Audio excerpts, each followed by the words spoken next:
structure that ABLS has, after assiduously vetting all kinds of candidates, come up with the most prominent emerging leader in lichenology, or one of the most, and that's Jessie Allen from Eastern Washington University. And she'll be talking to us today about, well, I don't need to repeat it. One of the things about Jessie that's particularly gratifying is that she's really bridged that often difficult to bridge gap between theoretical and academic aspects of lichenology and how you apply it for conservation outcomes. And that's really intriguing, and there needs to be more of that if we're going to move forward as a society to sustain our lichen biodiversity. So without further ado, turn it over to Jessie.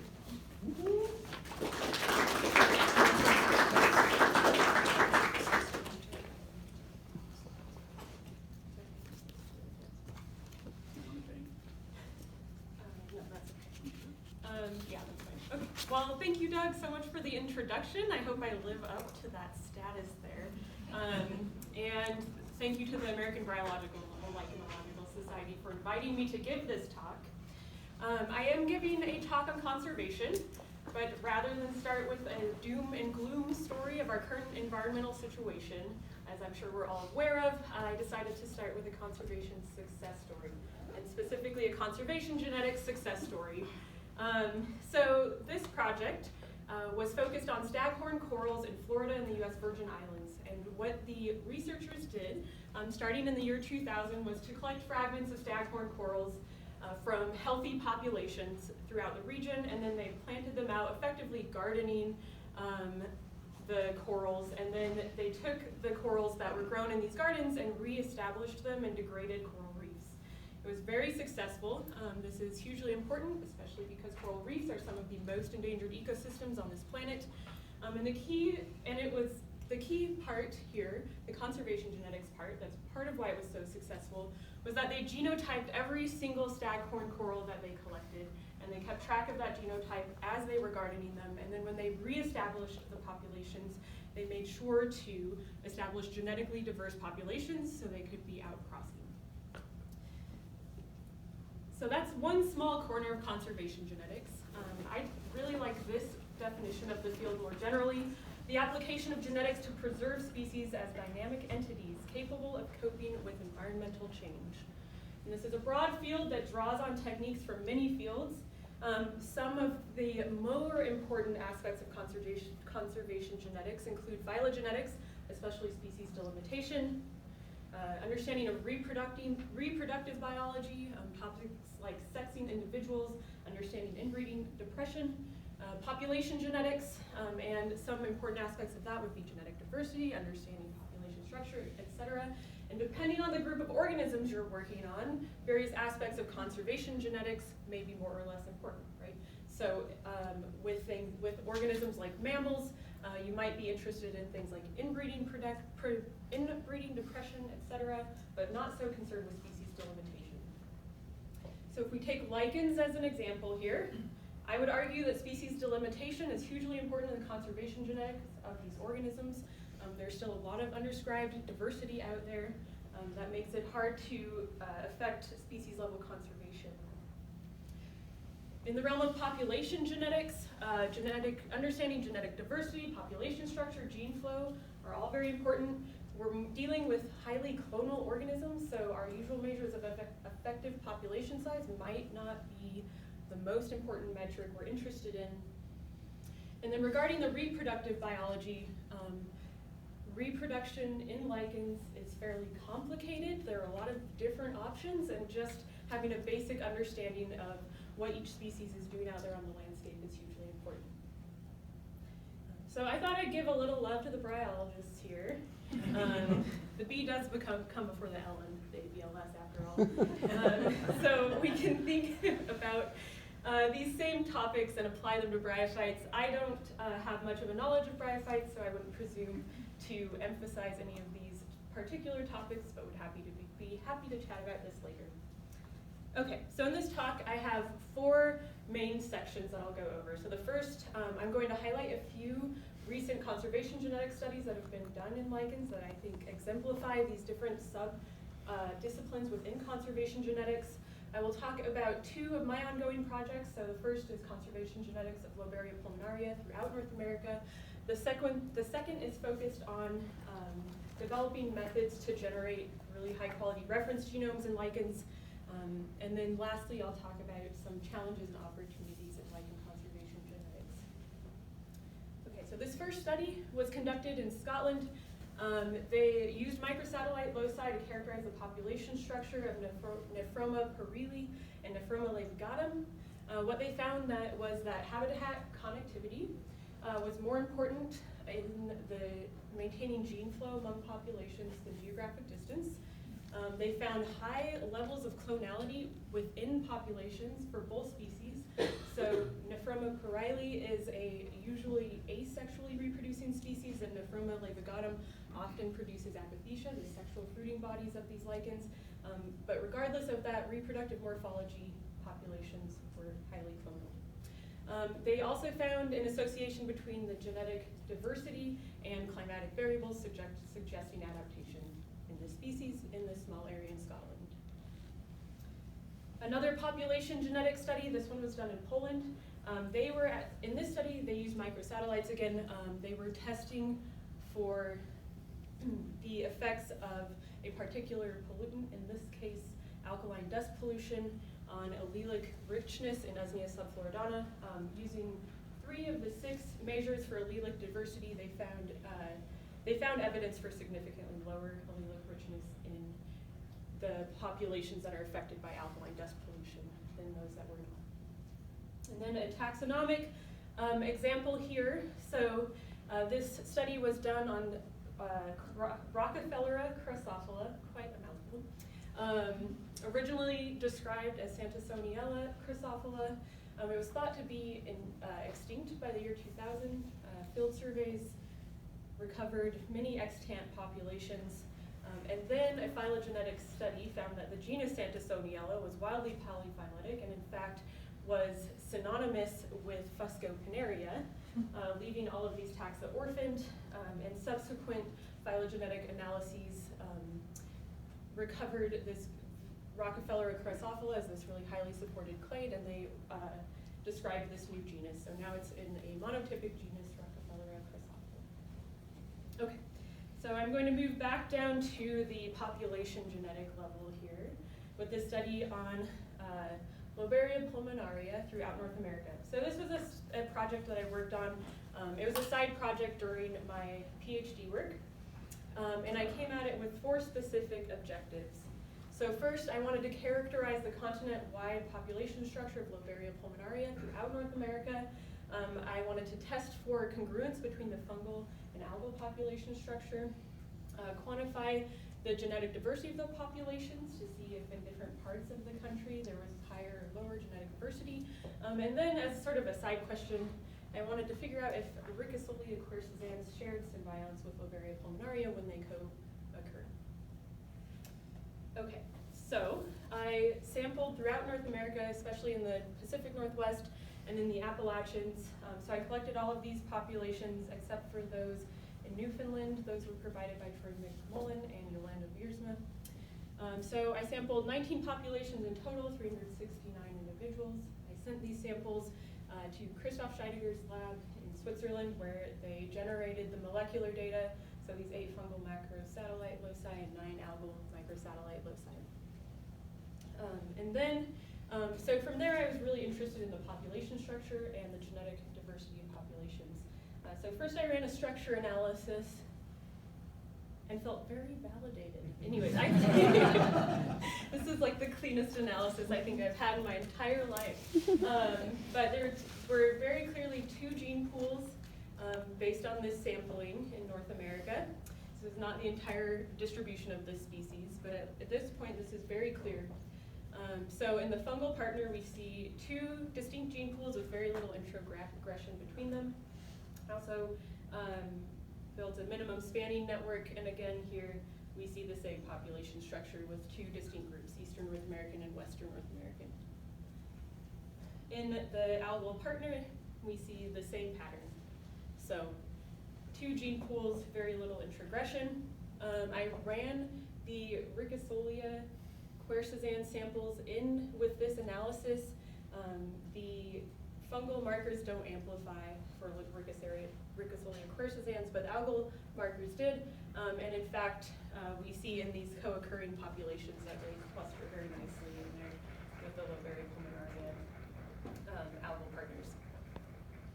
So then this question of genetic diversity, I calculated genetic diversity using a number of different metrics. And then for each population in Eastern and Western North America, I took the average genetic diversity for Eastern North America, average genetic diversity for Western North America, and then I ran a t-test for the difference between these two means, and everything that's bolded, there was a significant difference between these values. So based on most of these metrics, Eastern North American populations have lower genetic diversity than Western North American populations. I also calculated the index of association, so this value is related to the level of clonality in the organism. So a value at 0 means they're completely outcrossing, and values that are farther from 0 indicate higher levels of clonality. And so this standardized index of association, which is standardized for the number of loci you use, shows that there's a higher level of clonality in the Eastern North American fungi than in the Western North American fungi. And so if we look at these same values in the algal partners, we see that, again, the Eastern North American populations on average have lower genetic diversity than the Western North American populations. But there's no significant difference in the level of recombination between the Eastern and Western North American populations. Okay. So then I was wondering, why do I see these patterns here in these data? Why are the Eastern North American populations less genetically diverse than the Western North American population? So I was thinking about this on two different time scales. So from the biogeographic perspective, looking back in time, thinking about Pleistocene glaciation and all of that. And I also looked at, and I was also curious about this as far as more recent human impacts to these regions, right? So for the biogeographic perspective, what I did to sort of visualize a potential scenario here was to take all of the localities for Lobaria pulmonaria from the Consortium for North American Lichen herbaria, modeled their distributions using climatic data, and then projected those models back in time to 22,000 years before present and time slices in between, and stitched them together to make the video of, I made a little video of Lobaria pulmonaria through time, potentially, in North America. So it is a video, so I'm just doing a lot of lead up so that you don't miss it when I start it. Okay, it's not really that fast, but. So the areas that are yellow and red are predicted to be suitable, and areas that are blue that you'll see on the map are not. Okay, so here we go. So we're starting at 22,000 years before present, and if we look at the Eastern North American populations, we see that glacial refugium was very far south, and that much smaller than in the west, and the species then had to disperse north again to reestablish populations, whereas in the west there were these potential large coastal refugia, and in fact many of those areas were climatically predicted to be suitable throughout this entire time span. In some of the places were actually sampled with species even, right? So potentially Pleistocene glaciation was a strong bottleneck for the Eastern North American populations, while it was not for the West, maybe. However, I would argue that actually more recent human impacts may be more of the reason that we see these lower genetic diversity populations in the East. The air quality, especially in the Southeast and all throughout the Eastern North America, is much worse on average than in the West, along with other environmental impacts. So I need to do some sort of further demographic modeling to test these two competing hypotheses for what was the most important bottleneck here in Eastern North America. However, regardless of that, I think we can make some really clear conservation recommendations from this study. So we have these two distinct gene pools, so these two distinct evolutionarily significant units, and those in Eastern North America have much lower genetic diversity and high rates of clonality. That, along with the information that most of them are highly fragmented and very small. So that taken together, I would suggest that especially the southeastern North American populations of Lobaria pulmonaria should be considered for conservation status. And then I just wanted to reiterate that I did find congruence between the symbiont, so that lichen as a whole and both symbionts are showing that same pattern. Okay, and then what was this? So many lichens have these large disjunct populations, right? So what does this mean more broadly for lichen species with disjunctions? One suggestion would be that we should consider each disjunction separately in conservation, in our conservation applications. However, I do think that's sort of a broad brushstroke, especially when we consider that some species have been shown to have high connectivity among large disjunct distributions. So for instance, Parmelina, carporhizans in Europe, this was a study that was done again with microsatellite markers, and they found that the populations on the European continent and on Macronesian islands were highly connected and in fact suggest that it's really just a whole panmictic population. So we really need to test this further, and I'll come back to that in a bit. Okay, so I'm going to transition from these more traditional population genetic markers and talk a little bit about genomics. I think this point of the pros and cons between these traditional markers and genomics markers, there's a lot of discussion about this, so I'm only going to briefly run through this. But when we think about things like the microsatellite markers, there are a few cons that I think are the most important. Mostly, it's really time consuming, and if you think about manpower, can be expensive to develop these markers, and you can only use them on one species, so you have to start over every time, basically. If you're the one doing the lab work, anyways, you don't want to do it again, usually, I feel like. On the other hand, there are a lot of really positive reasons we might want to use microsatellites. Each data point is very inexpensive to generate long term. These markers are very effective and efficient. They absolutely work to answer most of our questions that we have, many of them at least, and they're really well-developed analytical pipelines. Whereas when we move to genomics, population genomics, every single sample is incredibly expensive. There are gradations here, but compared to generating microsatellite data, it's very expensive. And then once you have those data, they're computationally intensive to analyze, bioinformatically complicated, so you need a specialized skill set there. And more, I think even more importantly in some ways, sometimes we end up with way more data than we actually need to answer the question we're interested in. However, it's really great to take these approaches because they're not species specific usually, the methods to generate the data, not always, but usually not. Some of the lab work is very straightforward, including what I'm about to present. But most importantly, I think we need to consider using population genomics approaches when we have broader questions about adaptation or selection on certain genes or traits, etc. So the power here with genomics really comes in extending beyond just population structure and genetic diversity measures. Okay, however, conducting population genomics in organisms that are genetically very heterogeneous can be a challenge, especially if you just want to drop this thing into a tube and you have your main fungus, the algal partner, really diverse fungal microbiome and bacterial microbiome. The metagenomic filtering can be really complicated, and so often doing these studies relies on having a really good reference genome. So I just finished my first year as a professor, and one thing that I've been working on is using the Oxford Nanopore Menion platform for generating genomes in lichens. This is a long-read sequencing platform. I think our longest read to this date is 155,000 base pairs. So I've been working on this with Sean McKenzie, who is a Mary Curie postdoc at the University of Lausanne, and Ridge Walston, who's an undergraduate at Eastern. He just graduated, and I've been working with Lefaria because it's a weed around where we live, so we don't have to feel too bad about destroying multiple phalli. And so here's the actual device.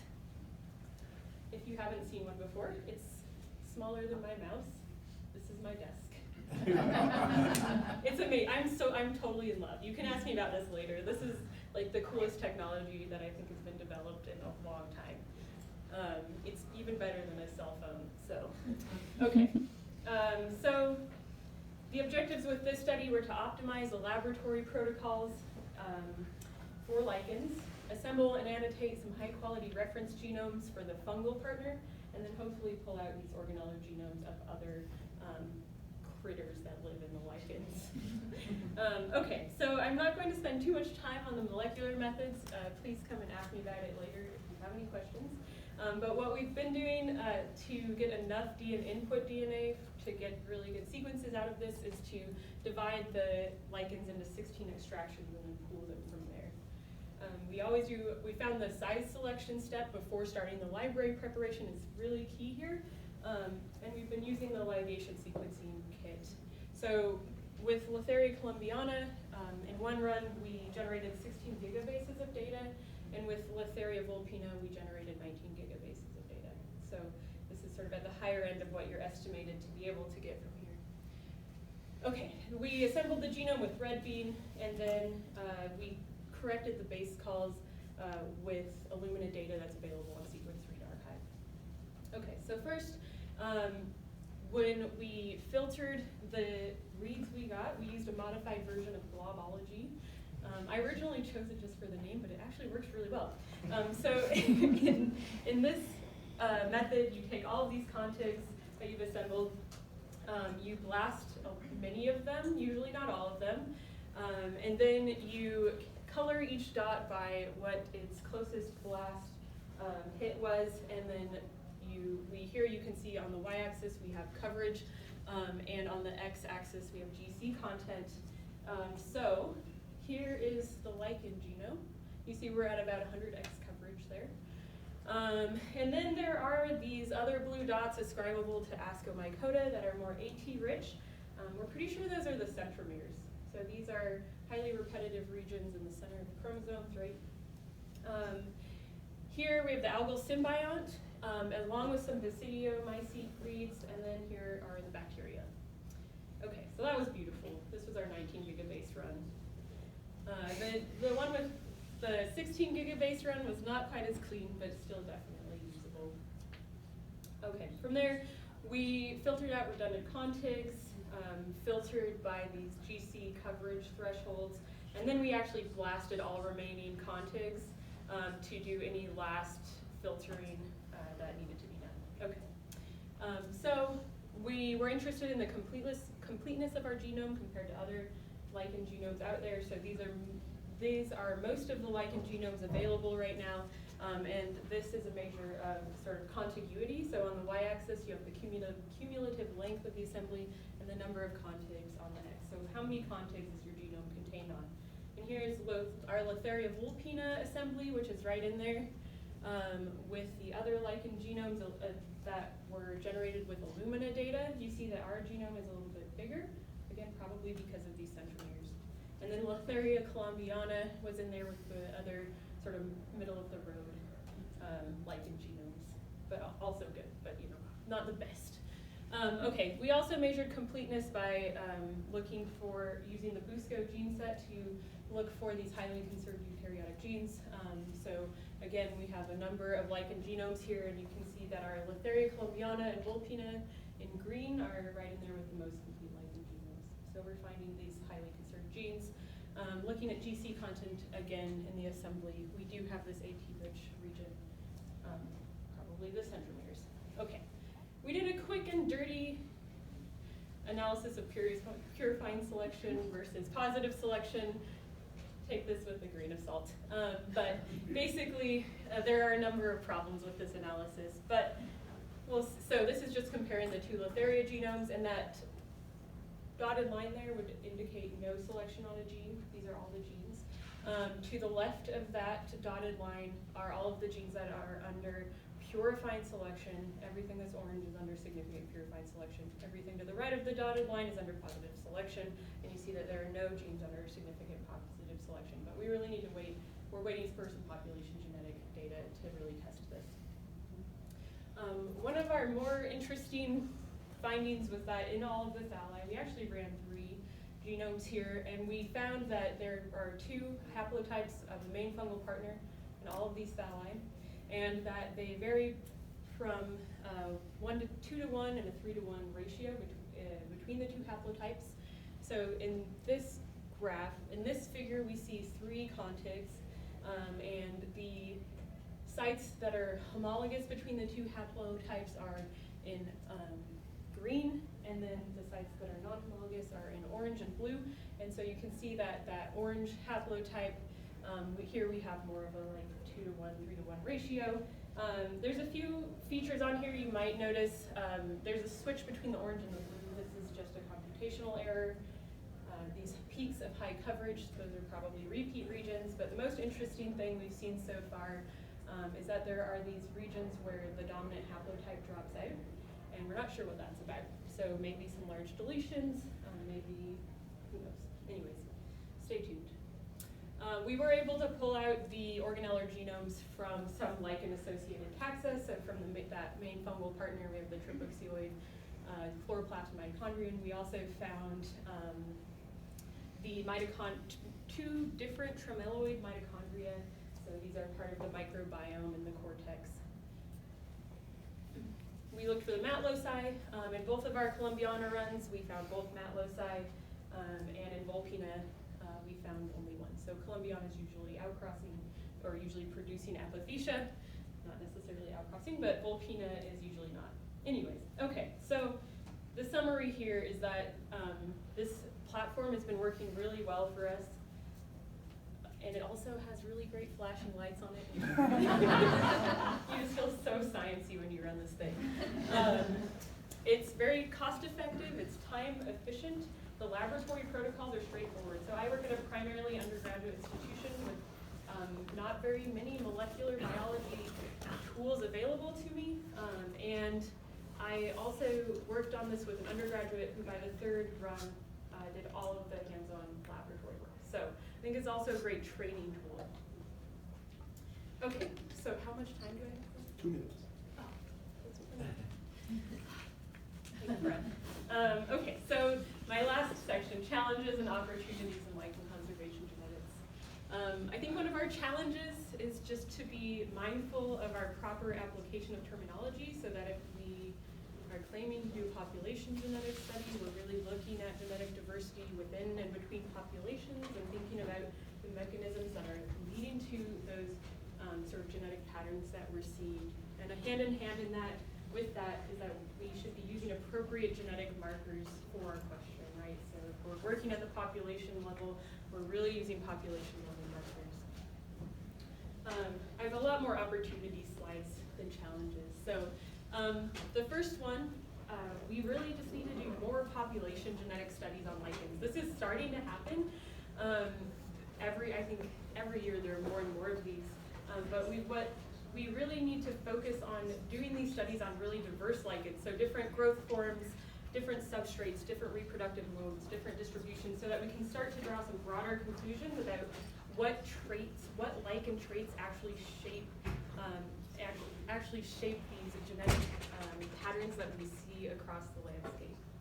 So we can start to come together with some more unifying theories here.